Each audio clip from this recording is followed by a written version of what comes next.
I want to welcome to the show tonight our first guest, Carole, breast cancer survivor Carole in the house. How are you doing, Carole? Hi, I'm doing great. How are you? I am fantastic. Thank you so much for being a part of the show this evening. Yeah, absolutely. Thank you for having me. Yeah, it's funny is Darlene is actually watching right now, and she joined earlier, and I was like, "Hey, girl, you like hooked me up with Carole," so I'm super excited that she did that, and then we were able to meet. Yes, me Yeah. too. Yeah. So we got about 30 minutes to hang out and chat, so I don't want to waste any time. I want you to start from the beginning, Carol, if you could. How did you learn that Sure. you had breast cancer? Well, it was actually kind of a a fluke thing, I guess, if you will. I was actually in and getting my other exam done with my other doctor, my OBGYN. And it was a normal thing, and this was after right after COVID. So I had missed nobody was going to the doctors essentially, so I had missed a year of getting any doctor's appointments. So she found a lump on my right side, and she's like, "Have you been doing self exams?" And I'm like, "Yeah, but I kind of always feel something." And it's never really made me question whether it's uh, something significant. So she's the one who initially found it, and and it just, I mean, just steamrolled from there. Wow. So did you have a biopsy done pretty quickly after realizing that you had that? Yes. So it was, I think it was just like, I mean, looking back at it, because it seems like all a blur now because it just happened so fast. It was probably like 2 weeks later, and I, went in for my mammogram, and and they did all types of scans and biopsies, and and everything, and it was just, yeah. And the doctor came in and she was like, "There's definitely something there that I am concerned about, so I'm going to go ahead and refer you to a surgeon, and he will be able to do further tests." And I was still thinking to myself that it's nothing. It's probably just a small thing that they could probably take out. It's no big deal. And I even took a friend to the surgeon appointment that I went to, and she went with me, and and we were still very much just not even thinking it was going to be anything significant. And so much so that we were sitting there, making jokes and saying, if it is, I'm going to be able to, um, I'll just go ahead and get, another set of boobs, basically. But then when he came in with the news of it being stage 3C, triple negative, um, and that if you want to go ahead and do surgery, I can do that in 2 weeks. If not, go ahead and get your affairs in order. Wow. So you said stage 3C, triple negative breast Negative cancer. breast cancer. Wow. Yeah. Yeah. And what was that? So I'm sure you remember the date. What was the exact date this happened? that was in July, when that happened. Sorry, it was in June. It was right before Father's Day. And and the reason why I do remember that is because I lost my father probably about 12 years ago, and not to cancer or anything. It was due to something else.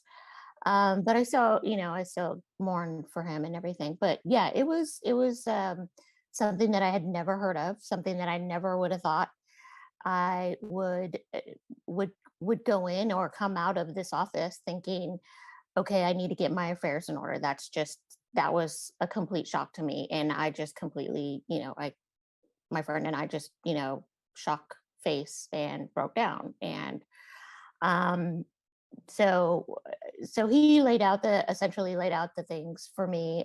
He says it's a very rare form of breast cancer. Obviously, it's something that you cannot recover from. So it will have to include surgery, removing both breasts, because I had four large, and they were mostly all in my lymph nodes, and also on my right side, and they were mostly all in my lymph nodes under my arm, and one semi-large one in my breast tissue on the right side. So, I never thought it would be something that I would get, because I don't have breast cancer in my family. Nobody has ever had any type of cancer in on any side of my family. So it was completely out of the radar for me on either, Yeah. on But either side, my s- father's or my dad or my mom's. yeah. So Carol, did you notice any of these lumps on your own prior to all of this? No, I didn't. Yeah. And I thought I just thought I was okay. I never thought to check under my arm, and I Yeah. never Yeah. thought to check, further around, the outside of the breast area. I always thought, oh, well, it's just, around the areola and nipple area. And that's about as far as I went. I never thought to check the entire breast, including my underarm. Yeah, and that's I'm glad that you're bringing that up because we have a lot of people watching right now, and one of Hmm. there's a couple of important things that we talked about speaking out about your journey is to help educate people, maybe people who haven't been diagnosed with breast cancer, and let them know about self exams and kind of the things that you can do things that you need to watch out for, and it could be a lump under your Yes. arm, on your breast, anywhere on your breast. It could be a visible something too for different kinds of breast cancer are actually visible. So any kinds of changes to your Right. breast are important to note. Okay, so wow, this is heavy. Absolutely. You got this news, and just a complete shock. How old were you, if you don't mind my asking, when you got this news? Well, I was almost 50. So, well, actually, I just turned 50. So, because it was in June. So, I just turned 50. Um, and so I was just, and I had just moved here to the Dallas Fort Worth area about a year before. So that way I could be here for my boys. I have two teenage boys that are going through college, and well, not both of them, but one's in high school and one's in college. And so I wanted to be here for them to support them through that. Little did I know that they were going to be doing the reverse, and that they were going to have to help me and support me more than they ever thought they would. So No doubt. And how have they been, and how was telling them all of this? it was really hard. It and Just because I'm an emotional person, so I really had to tell them the facts first and give them everything that I, had learned from the surgeon, who I can't say it enough about. He is an amazing surgeon. And they gave them all the facts, and I gave them all of the paperwork that I received from them, and said, if I don't have the surgery, if I don't do chemo, it's a matter of me not surviving. So, and they're like, I mean, obviously, you're going to do this. I mean, you're going to fight this. And I just immediately went into that, thinking, you know what, I am going to fight this. I'm not going to just sit here and feel sorry for myself, and let others feel sorry for me. And that's not, and through my whole journey, I did not want that at all. I didn't want others to feel sorry for me, or and it was really hard, because it's been a really hard path and journey. So Yeah, um that's really difficult news to hear, and then yeah. just having to change your whole. I would imagine you change your whole focus in life, right? This is goal number one is Yeah. fighting this off and doing everything you can to combat breast cancer. So what did they wanna do first? Did they wanna do, like, treatment, or did they wanna have the surgery first? Which happened first for you? No, he immediately wanted to do surgery first, my surgeon. And he said, if we don't get this out now, I don't know what I will be looking at if you did chemo first. Even though knowing chemo can, um, shrink some of the lymph nodes and shrink some of um, the knots that were in there. So um, he just said it's too advancing that he wouldn't it could advance to other areas. And originally I had thought I had it in my left breast, because I had some soreness and a lump on that side originally. um, n- Unbeknownst to me that it was going to be even larger and more advanced on my right side. So um, we went in, we did the surgery, um, and I got my port in, of course, And and with regard to the surgery, did he let you know if they were able to get out all of the cancer and have clean margins, or do you recall what they found when they did that? yes, they had found more cancer cells within my breast that they did not see initially. Um, because I did another scan while I was there at the hospital. So the cancer had grown further, or larger rather, than what we had initially thought. And that was just within um, I think it was like 3, maybe 4 weeks by the time I got into surgery. So it was really hard to know that that was what was going on and how advanced it could, just grow that fast. Yeah, no doubt. So, what was the plan after the surgery? Were you planning to have reconstruction, or were you? Yes. So the plan was to go through chemo. So after the surgery, I then initially went through chemo, did that, and then um, went through radiation, and reconstruction is on the list. I'm on a waiting list right now for the surgeon that I'm waiting for. Mostly because they don't do anything at the end of the year, so it most likely will be at the beginning of the year when I get that done. So it was something that I just I went in and headstrong and just said, let's just get it all done. Yeah, gotcha. So, Yeah. after the surgery was done, you started treatment then, correct? Yeah, so I had surgery done, and I had my chemotherapy going on. And so my sister came and she stayed with me, and for about a week.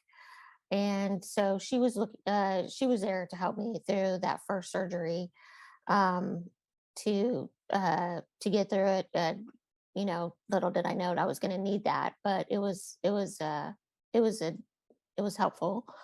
And then she was there with me in the first couple of days of chemo, and so it was really hard, just going through it and then losing my hair, um, losing all my ability um, to eat anything, to drink anything, to any physical activity, um, Exhausted, right? And then, exhausted all the yeah, and just time, headaches, just everything. And then, I mean, she would ask me something like an hour before, and then she would say, or tell me something an hour before, and you're like, "Do you remember what I just said?" And I would have no idea. yeah, My just total, brain like, was yeah, brain fog to the max. I just know. Well, I think it's almost washed. like a PTSD kinda thing, I almost, you know what I mean? I know that they talk Yeah, about brain fog, but I think a lot of it has to do with just your mental state. You're just so overwhelmed, you have so many things in your mind racing around, and it's just a lot to deal yeah, with. But I wanted to touch on where you're talking about that, you didn't wanna eat anything, you didn't wanna drink anything, and for those watching, it's sort Yeah. of like, I mean, this is my experience, and tell me some more detail about yours. But for me, Mhm. the chemo affects fast growing cells, and so fast growing cells reside like in your mouth. They reside in your digestive system, in your fingernails, in your hair, stuff like that. And Yes. so Yes. it's really easy to have like really seriously bad heartburn and stuff like that when you're on chemo. So Yes. you have to really watch what Yes. you're eating. Things don't exactly taste the same, No. and it's just like, I mean, I remember, Carol, I found my home in cheesecake when I was in chemo. Oh, wow. That was the one, Didn't that was think of the that. yeah, that was the one thing I was like, "Now this still tastes good." So, not Yeah. necessarily recommending it, but that was it worked for me for sure. And then, yeah, Yeah. definitely you're just, chemo is just absolutely exhausting, let alone you're just mentally exhausted from everything. It's just taxing, you know? Yeah. Yeah. Well, um, it was mentally and physically taxing. So, but I continued to work. I continued to work from home every day, except for the one day that I went into, uh, for my treatments. And I continued to work through getting my labs done. Um, so, I did talk to my employer and I did tell them, what was going on at the time. And I did let them know that it's, I'm probably going to have to take a vacation day for these days because it's going to be a full day of therapy. And so they completely understood, and they of course, let me, go to doctor's appointments and everything that I needed to do without hesitation of me asking for the time off or taking a couple extra hours. So that was really hard too, going through that and working at the same time. I I mean, can't. Geez, yeah, that's rough. I know. I mean, I know a lot of people yeah, maybe would do, like, for me, I would do chemo on like a Friday and then just take off the yeah, whole weekend and usually maybe miss Monday and Tuesday or something because it's just like we were saying, it's just exhausting, you know?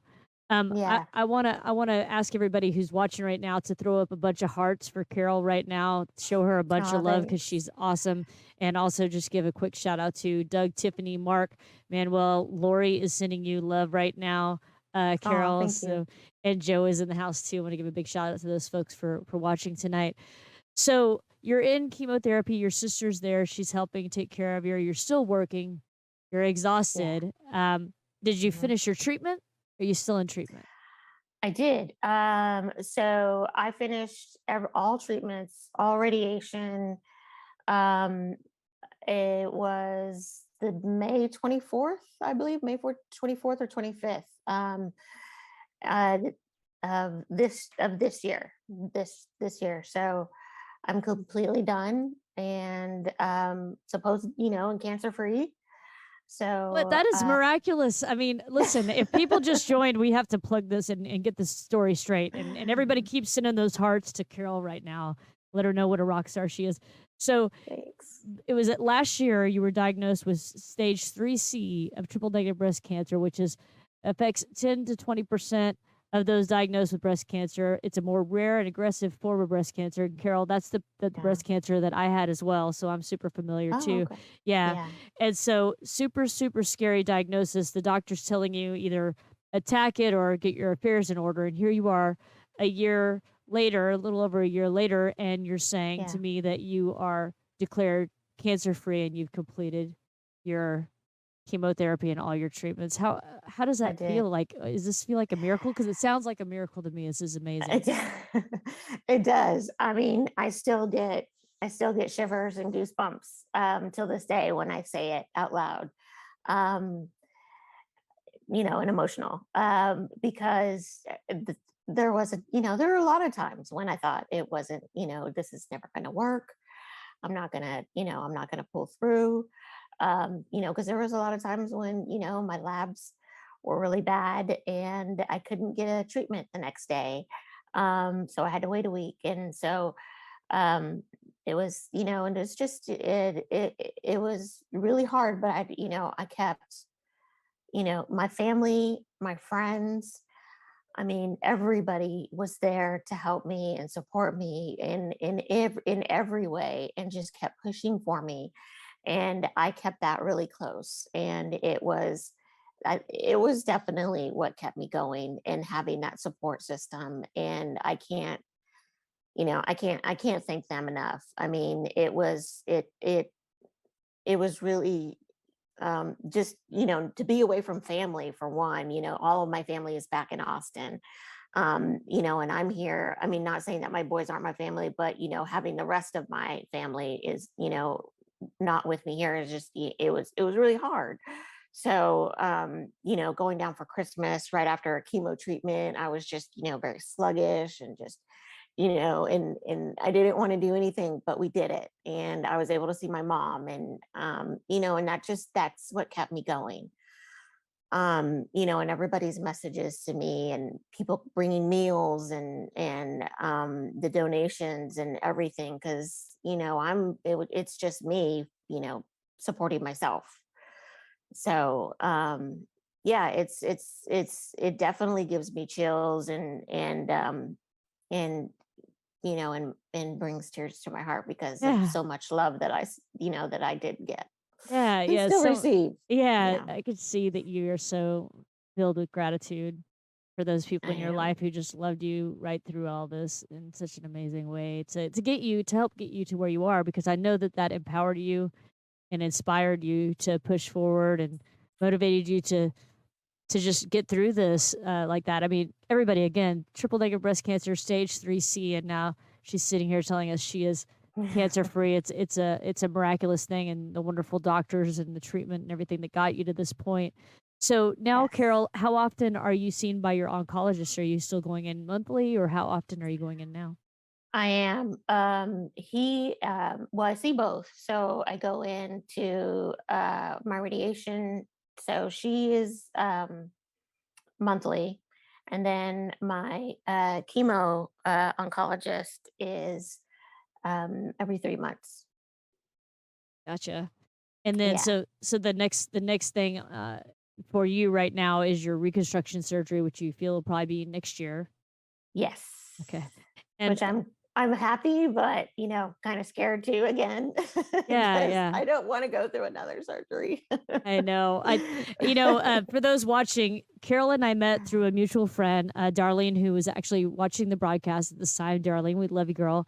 And so Yes. Carol and I are really just having our second conversation. We met a little bit earlier just to kind of go over the broadcast tonight. So, we're just getting to know each other. So, Carol, I had triple negative breast cancer, but it was just stage one, and it was back in 2010 that I was diagnosed, and I actually chose to not have a reconstruction because kind of like what you're saying right now, I just kind of wanted to get in and out. I didn't want to have additional Yeah. surgeries if I didn't have to. And so I ended up doing that. And, it's a very personal decision, and everybody makes Right. a different one. I'm kind of, the Lone Ranger over here. I think I'm like the only one really, not very many people who don't do the reconstruction, but I actually wear prosthetics, and it's worked for me.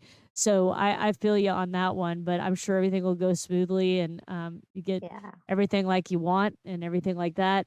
So I'm so glad to see you on the other side of this terrible disease that, you know, we're still out there trying to fight in this organization Yes. every single day, Yes. trying to make a difference in the fight against breast cancer. And you telling your story is so important to those watching tonight, for your inspiration, for your experience, and just to understand what it's like going through breast cancer, especially something aggressive like triple negative breast cancer. Carol, Yes. earlier today, I asked you, I was like, hey, keep in the back of your mind something that you feel that was actually good that you got from going through breast cancer. Do you have something good that you kind of got from this experience?